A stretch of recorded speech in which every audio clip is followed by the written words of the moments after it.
All right, welcome back to Super Bowl Radio Row here in New Orleans. Pat Leonard talking ball with Pat Leonard on the Believe Network, brought to you by Boom Chaga Mushroom Super Drink, Sal Loretta for Men, Luxury Menswear and Tailoring, Estate 98 Coffee, and My Bookie. And we are here with the three-time Pro Bowler, one-time All-Pro, 2005 NFL MVP, Shaun Alexander. Thanks for being here, Shaun. Really excited to talk to you, man. Man, this has been great. And this atmosphere is just wonderful, man. You're seeing all the old greats and some of the young guys playing today, man. It's a lot of fun. It's a buzz. It's a buzz about New Orleans and about the Super Bowl. So you're here with Stand Together, an ambassador with Stand Together. Could you explain what that is? Yeah, Stand Together, I've been with for about 6-7 years almost now. And, it's about 850 or so some of the most successful businessmen, women, and philanthropic leaders in the country.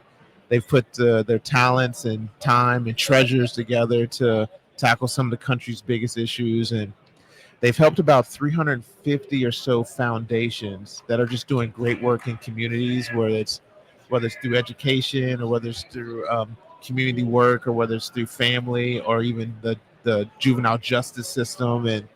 And we just kind of believe in a bottoms up kind of approach. In other words, who are the people on the ground doing the work? How can we help support them to go take what they're doing to go from tens to 20s to hundreds to thousands? And it's just been amazing. The stuff that we've done with fueling the good work that we're already seeing has been just one of we I know that we go from like helping like hundreds to thousands to tens of thousands every month to millions every year. And Wow. and so we always tell people get on standtogether.org. Figure out what is your genius, how can your leadership help impact communities and culture, and we're just watching people get on and help. And so this fans can be on, and you don't have to be a superstar CEO to be a part. You can be a regular fan and come in and just bring your genius to the work. That's awesome. You're doing great work. Yeah. So you mentioned the Super Bowl. There's nothing like it. You played in one, Super Bowl 40, that MVP did. 2005 season. What was it like? How different was it playing in this game than any other game? Or was it not? Were you able to kind of challenge it? You know what? Channel it? You know what? The Super Bowl is its own world. Mike Holmgren was our coach. He kind of said there was always 4 seasons in life. There was this in every season.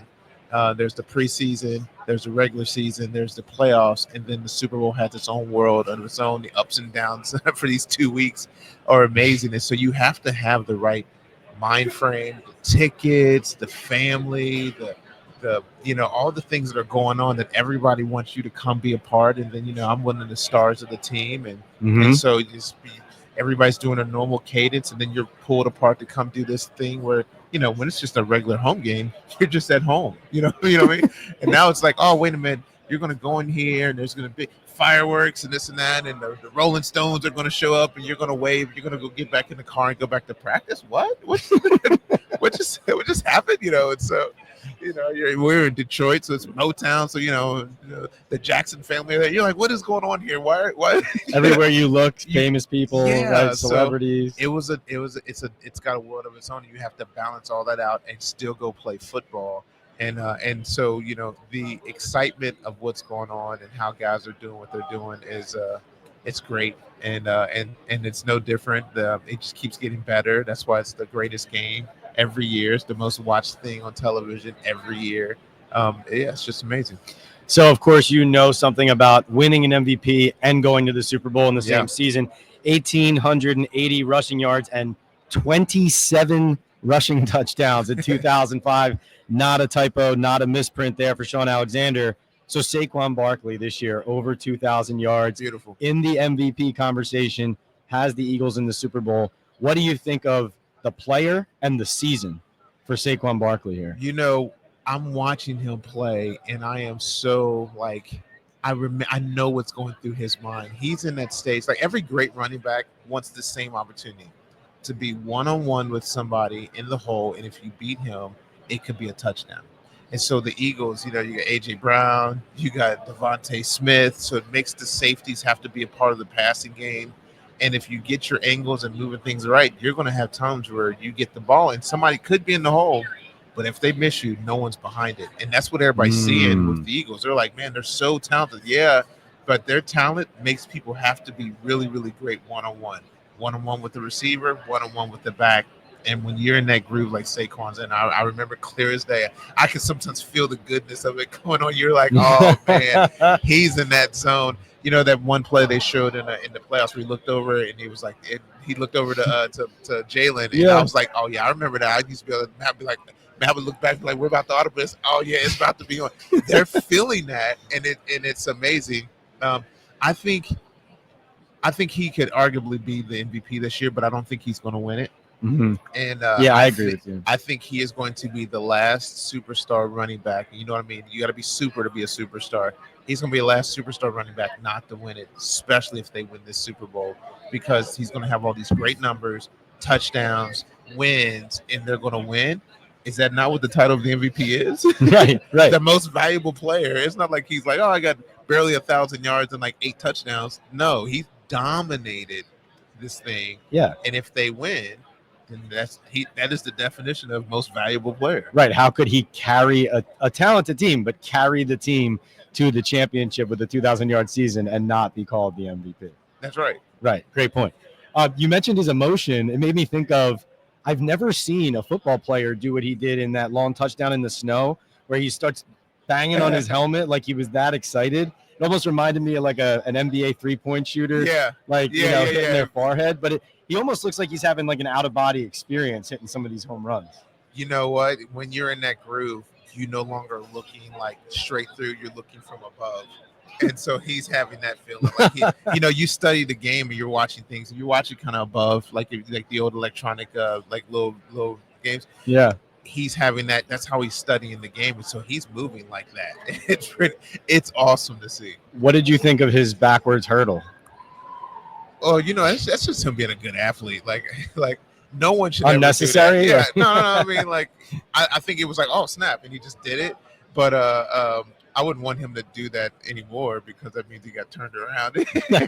So, you know what I mean? But I think it's him just being a great athlete. It looks sweet, but I don't think he ever planned that. Do you think running the football is back in the NFL, so to speak, with Barkley, Gibbs? You saw Joe Mixon in free agency go and have a good season with the Houston Texans. Josh Jacobs, Derrick Henry, and Lamar Jackson, the 1-2 punch. Like, is that here to stay? Or you think it's like cyclical? So. What do you think? I think so. I think it's always football just evolving. You go back, 50 years and you saw the quarterback be the best athlete and everybody else was kind of the helper of the quarterback. And then, with angles and everything, maybe if I give it to the running back, it kind of gives us the angle. So the quarterback didn't have to be as athletic. He just had to be a great leader for the guys. And then they thought, well, man, if we throw the ball, because everybody's stacking to stop this running back. So now the receiver became a great athlete. And that gets you kind of the end of my era. It's rotating over. You got T.O. and all these great stud athletes, Well, then it goes to, well, maybe if we back the quarterback up, it makes it easier to throw to these guys. And now you're like, well, what if we get a dual threat quarterback? Now the quarterback's the best athlete again. Now you got Josh Allen. You got right. And so what's happening? Well, now we can just hand the ball to run back because now people got to guard the receivers. Now they got to guard the running quarterback, Jalen Hurts. Oh, now we got this another great athlete running back, and we're not positioned to do that. It's all numbers. Yeah. So now they've made their defenses to stop the dual threat quarterback.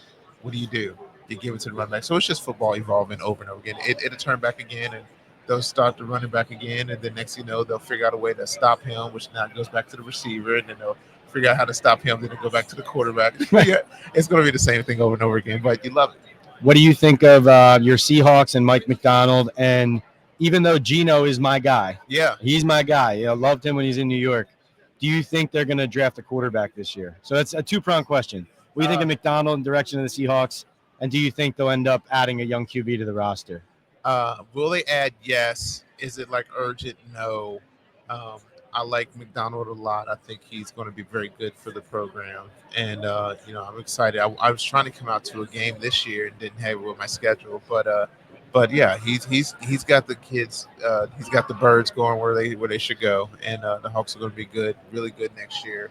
And hopefully, you get the right first or second rounder, then they're not so far away from being in this kind of game again. Got some good former Giant leaders there, Julian Love and Leonard Williams as well. All right, quick sponsor segments. First, brought to you by Boom Chaga Mushroom Super Drink. This is Here Comes the Boom. Which player who's not obvious is going to make the biggest boom impact in this Super Bowl? Devontae Smith. Oh, you're the second person to say that today. For sure. My goodness. Like, I just think, like, if you have to pack the box, then that's to get Saquon.